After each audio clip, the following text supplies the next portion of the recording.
Nigerians have called on the federal government to implement effective policies to reduce inflation and strengthen the economy. Now, this follows the dwindling and unstable cost of food prices, which change at any given moment. The former governor of Kaduna State, Nasir El-Rufai, recently mentioned that the APC's government's policies are not beneficial.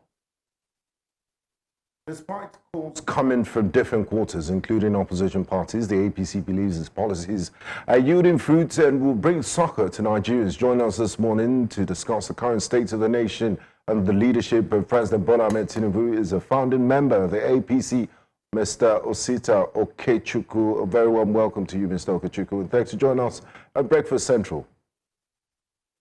Good morning. Good morning, sir. Many Nigerians are currently grappling with the high cost of living as a result of the policies of the Tinubu administration.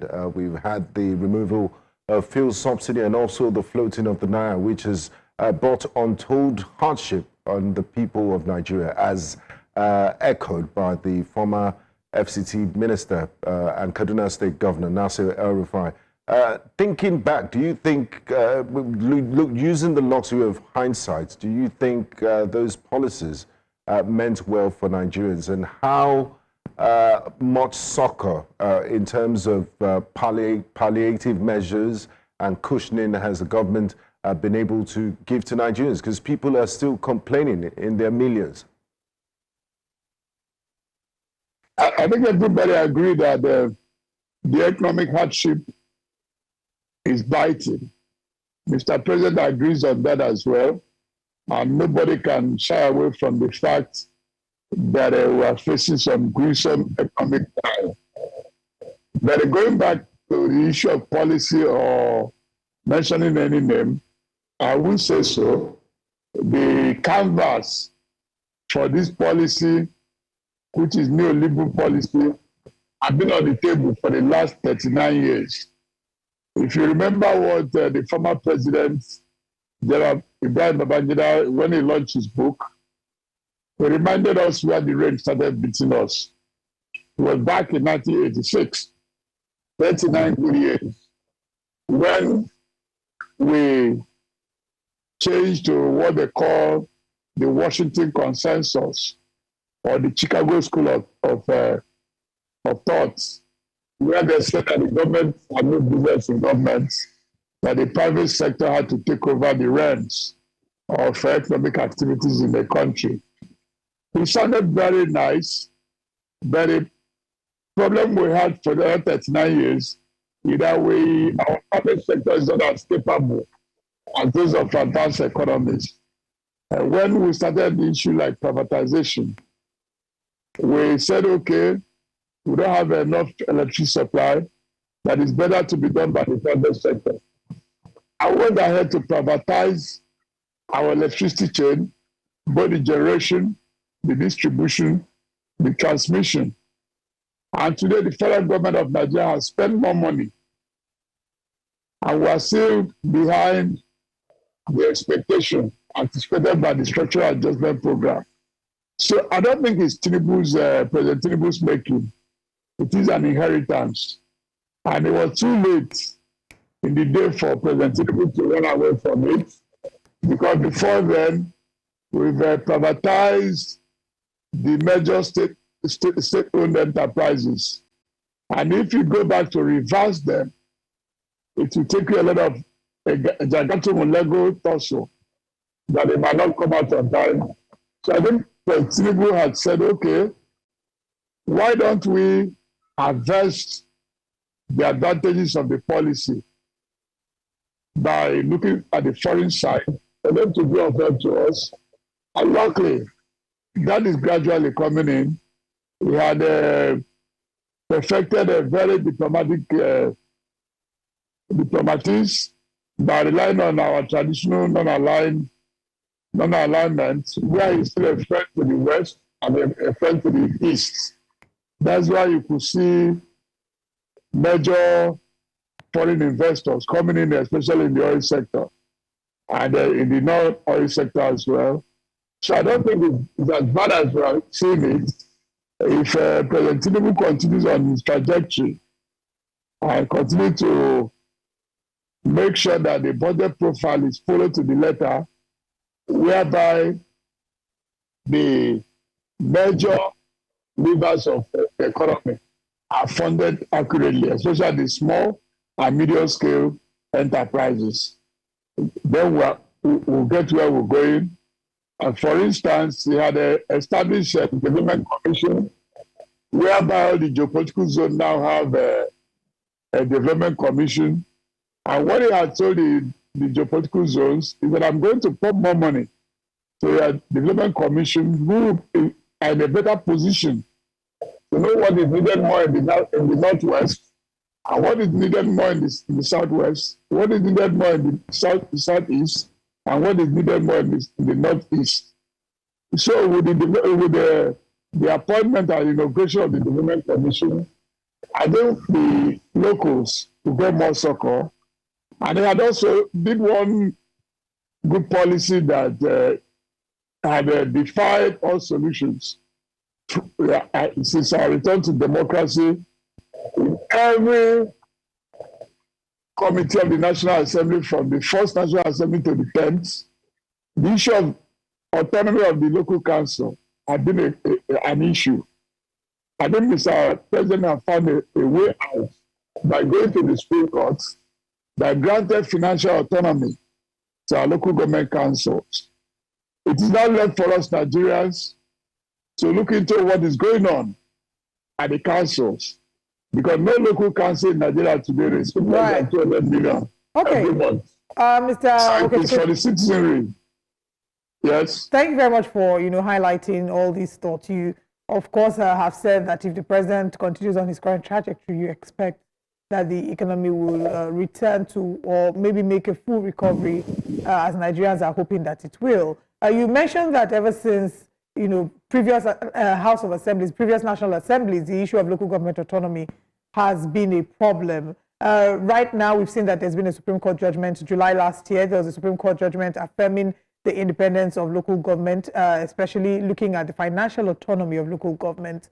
But we don't see that being implemented in certain states. And I'm going to use, for example, Rivers State, where there is crisis. And would I call it, some form of political drama. And then they've gotten a court judgment to withhold local government funds from being paid to the local government in Rivers State until certain conditions are being met. We'll come back to talk about local governments shortly. But I want us to speak about the assembly. You didn't make mention of the houses of the National Assembly, but let's talk about the houses of assembly and the drama that's been going on, starting, of course, with Lagos State. We're starting to see that Obasan's drama has been an issue. The president, we're not quite sure what the president's position is on what has happened in Lagos State with Miranda becoming the speaker and yesterday resigning, Obasa taking over. I would like to get your thoughts. This is now bringing your party and your party into focus. What's your party's take on the drama that happened in the Lagos State House of Assembly, as well as the president's stance in this regard?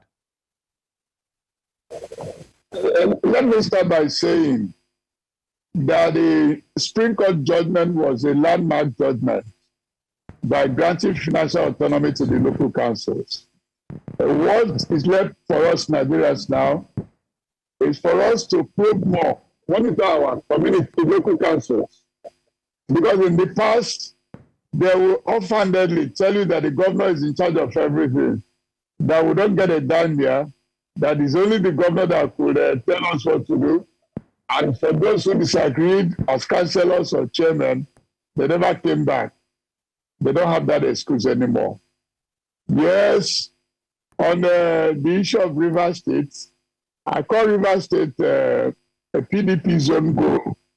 They scored a goal against themselves in the 2003 presidential elections when they defied the rotation convention, because we took up the Fourth Republic rotation convention. We are in the patriotic position of our northern brothers, the late Abba Karimi, Dr. Bukola Saraki, Dr. Shola Saraki, Umaru Shinkafi, Adamuchi Roma, and others. They sat down and said the power should rotate to the south.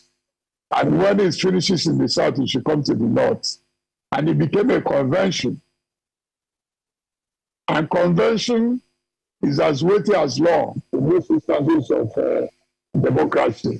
That's why you talk in Britain that they don't have a written constitution. They rely on conventions. So that convention was followed when President Obasanjo was living in 2007.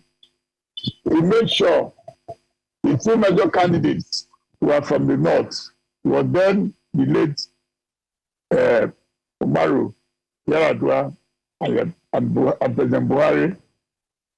They became the major contenders. And in 2011, Buhari contested again, and the Nigerian people said no, that the South should conclude their own side. Well, then in 2015, that the whole country agreed that they should go north again, that the South had their own spell. And in each of these occasions, a region of the country, the Southeast, put all their eggs in one basket. Even in 1999, when the late Dr. Alex Ekweme, the former vice president, who was one of the founders of the PDP, was shoved aside and President Obasanjo was preferred, the Southeast voted for the PDP. In 2003, we came up with a vice presidential candidate, Right Honorable Kaduna, with Buhari as the presidential candidate. The Southeast said no, they're still voting PDP. In 2007, we came up with President Buhari and Right Honorable Edwin Umezoke. The Southeast said no, they voted PDP. 2011, they voted PDP. And His Excellency, Atiku Abubakar was a beneficiary of all those wrong. 2019, they voted for PDP. When he came to the turn of the Southeast, smartly, His Excellency Atiku Abubakar thought that the northern electorate are in a dormitory where if he opens the door, they'll follow him to the boat. Okay, we're still speaking to Mr. Osita Okechukwu of PDP, an APC chieftain on the state of the nation, and it was just giving us a history of the PDP and how the southeastern politics finds itself in its current state. But we would hope to reconnect with him during the course of this morning's Breakfast Central. Yeah, when he does come back, there are certain areas that I would like for him to speak to. We're starting to see that there's a mass exodus of some sort of key political figures from their parties to the All Progressives Congress. We saw Valentine Ozigbo leave the Labour Party now with the APC. We're seeing a lot of movements happening. Jandor has jumped to the PDP. Speculations might be that he's moving to the APC. And, you know, the opposition alleges that the APC is the mastermind behind all of this, that has put moles in the different parties and causing or sponsoring chaos in the different parties to ensure that they seize the entire this entire state, and you know it becomes a one-party state. So Mr. Okechukwu in the past has also posited that the PDP should blame itself if Nigeria falls into a one-party state. So I guess he's thinking along those lines too, and he knows there's a danger of a lack of opposition in Nigerian politics. But we wait to have him back so he can talk to us on that question of the state of our democracy and if we're inching towards a one-party state. Absolutely. I mean, to see also, you know, the APC, the projections for the 2027 elections, there are many who would also allege that all these are happening, obviously, really, because of the 2027 elections being around the corner. Jandor, for example, who has left the PDP now, he hasn't expressly said where he's moving to. But the reason he's moving, of course, is because they're counting down to 2027 elections. He plans to still vie for office in 2027, and he doesn't think that PDP is a platform because PDP has, in a way, stifled his chances with Bode George having openly thrown his support behind the Labour Party presidential and gubernatorial candidate. And, you know, Bode George now being made the chair of the disciplinary committee. So it's like, if he's the chair of the disciplinary committee, then there's no hope for him again. So what exactly is happening? How how are the fingers being pointed at the APC? Does the APC have a part to play in all of this? And another question I would like to ask Mr. Osita Okechukwu, or an area we would like to discuss, is the APC making inroads into the southeast now. You've seen Valentine Ozigbo throw his hat towards the APC, and traditionally in the last few years, many people from the southeast have talked about marginalization by successive governments in Nigeria. The Tinubu administration has just recently created the Southeast Development Commission. Will that be enough to, assuage fears of people in the Southeast? Is it enough? And what other things does the government need to do to show federal presence and care for, Southeastern Nigerians? Right. I mean, these are key areas to look at when we talk about politics in Nigeria and what the projections are for 2027. Also, the influence of Mr. President, should he decide to run for a second term, looking at the way that he's fared in the first term. Should he decide? I mean, I thought it was a given. Everybody, Asorok is so sweet. I'm trying to be... Yeah. I mean, nobody wants to live there after a long term. Well, I'm just trying to assume that he may decide to change his mind and decide not to run. So should he decide to run, what are the chances with the way that he's fared so far? Does he think that Mr. President, through the policies that have been made, has gotten the influence of the Nigerian people behind him? Largely, has he gotten the support of the Nigerian people? And will that be reflected at the polls, especially with the policies that have been made, with the impact in the North regarding the taxation conversation? Oh, yes. And then also looking at the preparedness that Nigerians are having towards 2027 elections. Are we expecting to see any form of voter apathy, or are we expecting to see Nigerians, be as excited? Mr. Osita Okechukwu is back in the conversation. Welcome back. Would like you to speak to the cross-carpeting that's happening. We're seeing that a number of people are leaving their political parties, moving to the All Progressives Congress. There have been allegations that the APC is in some measure behind the cross-carpeting that's happening, and that the APC has planted moles in all the other parties to ensure that there isn't a strong enough opposition. What are your thoughts about this? I don't think so.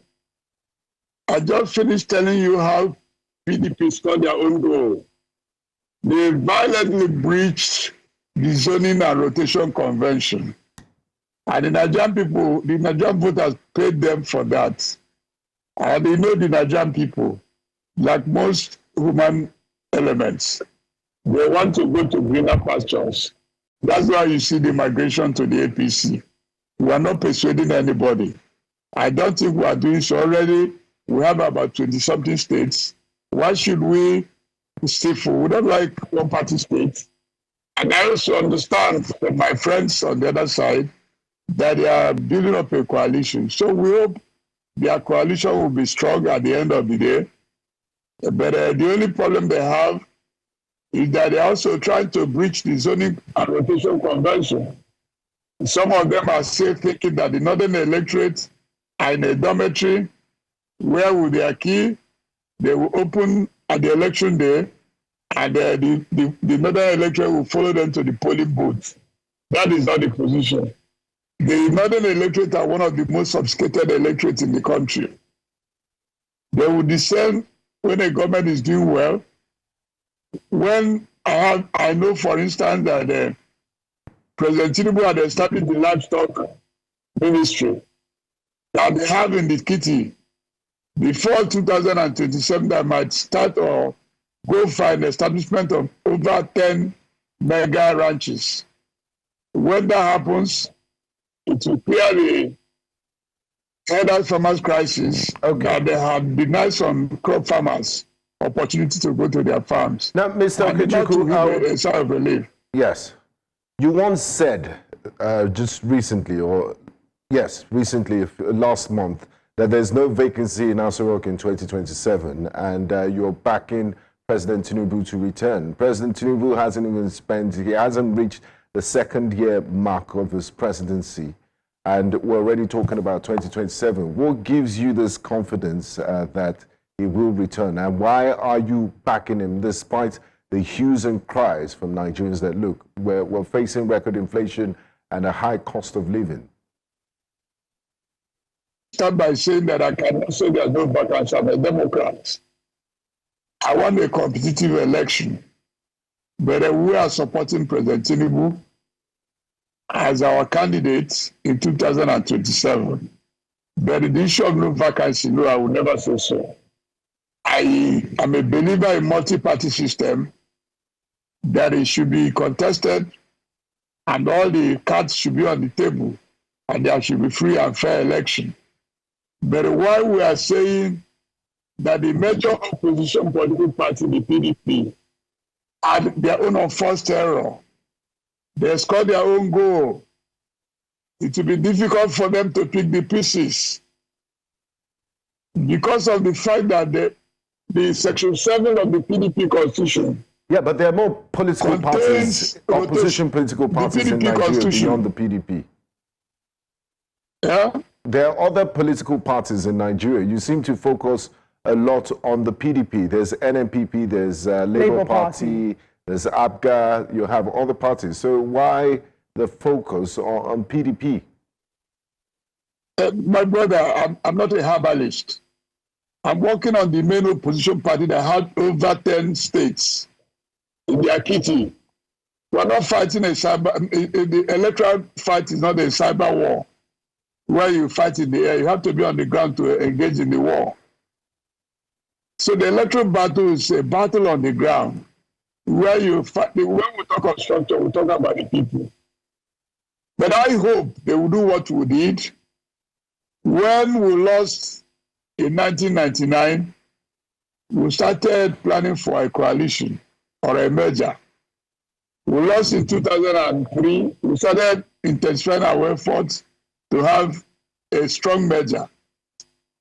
That merger took us about over 10 years before it came to fruition in 2013. I'm pleading with the opposition to coalesce, but they agreed, but not allow them. Am I going to assuage them of their greed? Is there any magic I could do to reduce their greed? When they don't obey even the internal laws of their own party, Section 7 of the PDP Constitution stated clearly the need for rotation. That is not good for the democracy of the country. If one group, because they are more populated or they have more resources to dominate the environment. Without rotation, a minority like Ijo that produced President Jonathan could have produced a president. That's what we are canvassing. That let it go around. That every geopolitical zone in the country have qualitative candidates that could preside over the country or preside over the state or the chair the local council of any given local government in the country. That is our canvas. But are you now scared for the sake of Nigeria's democracy that we're inching towards a one-party state, something like North Korea? I don't think so. Because even in our own political party, the APC, we also have internal or intra squabbles. That's why Mr. President, if you listen to him a few days ago, he advised the national chairman to go to the various states where there are rancor. Like in Enugu state where I come from, there are strong factions. That's why we need poorly. And Mr. President knows that. That's why he's saying, the national chairman, please pick up the handbook led by the former chairman, Senator Abdullahi Adamu. He took up first as chairman reconciliation committee. So after going around the country, he left a handbook that will still use. So even the APC is not as united as some people think. Even those who are leaving their political party, we are welcoming them. But at the same time, if you are a serious political analyst, those who were voted by Labour in certain parts of the country, if you join the APC, did you join with those who voted you? No. So we're not even taking that as in our calculation. We are looking at the brass tacks. What do we do to the Nigerian people to be happier? What we are looking for as a progressive party is, so how do we get prosperity of the citizenry? Not those who are the campaign. If you left Labour in Enugu to join the APC, did you live with those voters that voted Labour? Did you ask them whether they have been assuaged? So we're not taking those who are coming. We are welcoming them. But we're not taking that as the voters. They're not the voters. So don't worry yourself. Nigeria is under a multi-party system, and it will remain so. Nobody will change Nigeria to one-party state. Well, I mean, that's still a subject of debate, as we know that in the coming weeks and months, as we get closer to the elections, we're going to see more and more cross-carpeting. But we'll see how that goes. Can we quickly talk about the National Assembly and, what's going on there, especially with the Senate leader, Senate Godswill Akpabio, and the allegations that have been leveled against him? What would you say your thoughts are regarding that? No, the issue about what's going on there had gone to court, my sister. Both parties have gone to court. Even my sister, the wife of Akpabio, had gone to court. So how can I talk about issues that are in court? I think it's better the court will address the issues. Okay, moving away from that, you're from the southeastern part of Nigeria, and quite a number of people from the southeast have complained of marginalization from past administrations. President Bola Ahmed Tinubu just formed the Southeast Development Commission. What do you make of this, and what else needs to be done to increase the federal presence in the southeastern part of Nigeria to show that, look, this is a pan-Nigerian president that cares, and pan-Nigerian party that cares about all nooks and crannies of the federation? I started by saying that it was a milestone for Mr. President to create development commission in all the geopolitical zones.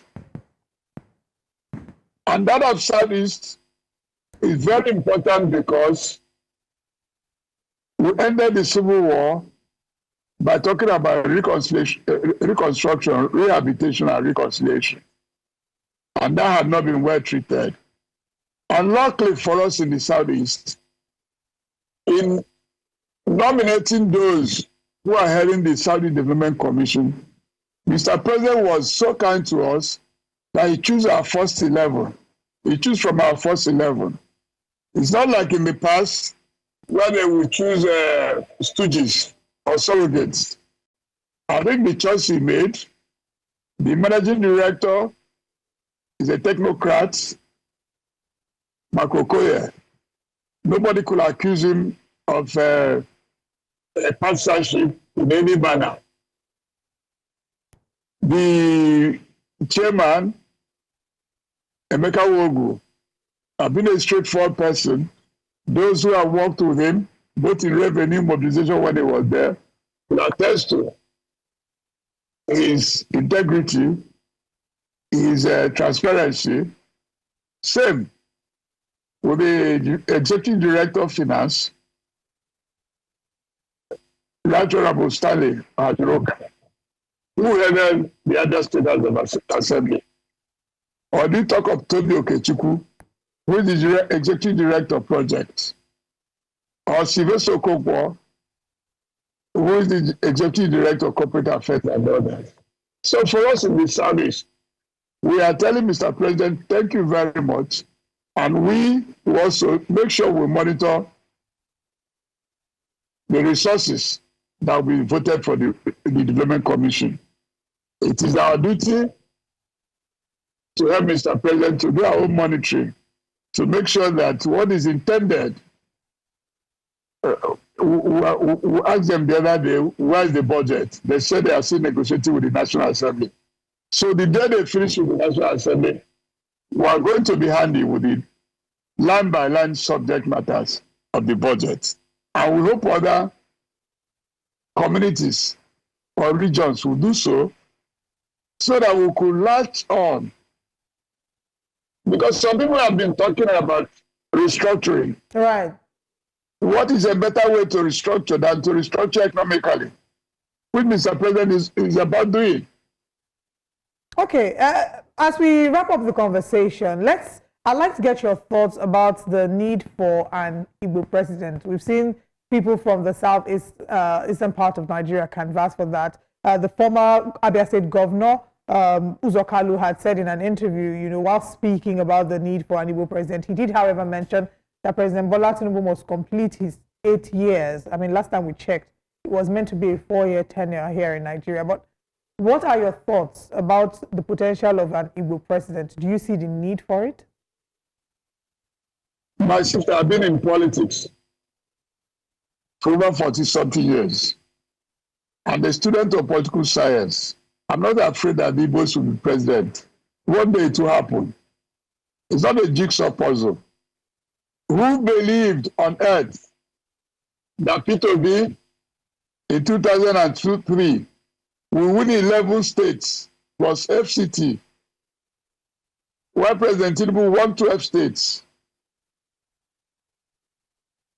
So if Peter Obi could win 11 states plus FCT in 2023, either himself or any other Igbo man, one day or the other, will become a president. So I'm not afraid of that. Some canvass were done in America in those days. But along the line, a lot of Southerners became president of America. So it's not a jigsaw puzzle. You can't fix it yourself. It is going to happen whether today or tomorrow. But whether it will happen, it will. So I'm not afraid of that. What I'm bothered about is that Nigeria has a misconception. The misconception we have is that if your brother is not in charge, nothing will get to you. It's a lie, it's a bunker. Otherwise, the northern region that presided over the country for over 40-something years could have been El-Dorado. Niger Delta that Jonathan presided over for 5 years could have been El-Dorado. Ogun State that President Obasanjo presided over the country could have been El-Dorado. So let us look at the nitty-gritties. Who is bringing prosperity to the Nigerian people? Who is doing progressive programs? Who is transparent? That's what we should be looking for. Not whether my brother is there. Or you have an office, you start making appointments to your brother as if other Nigerians are strangers. That's not good. It doesn't help for development.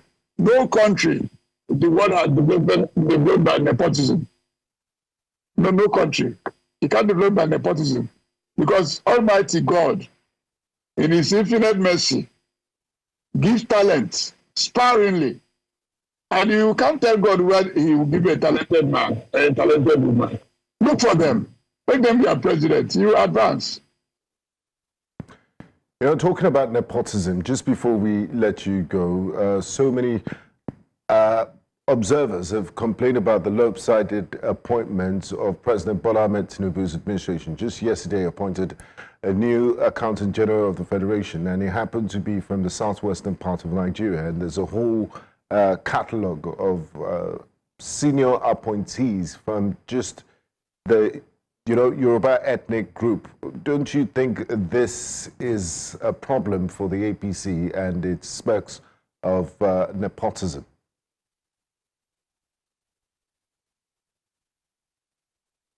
No, that it was completely done. But on the issue of nepotism, you say it was competitively done. Well, how come they always end up being from one region of the country? No. I'm trying to draw a line. There's no, in the past 25 years, it's only President Obasanjo that you could excuse from running nepotism. It's only President Obasanjo. I'm not his fan, but on the issue of nepotism, he has become part of the culture, political culture of the country, which I'm not in favor. Even at the state level, if you do a toothbrush analysis of most state governors, they are nepotic. Most chairmen of local council, the same thing. So it's something we have to weed away from our own side. It's not peculiar to President Tinubu, but that does not mean I support nepotism. I don't. All right, Osita Okechukwu, thank you for joining us this morning. We do hope to have you join us for subsequent conversation. Thank you. Thank you. Appreciate it.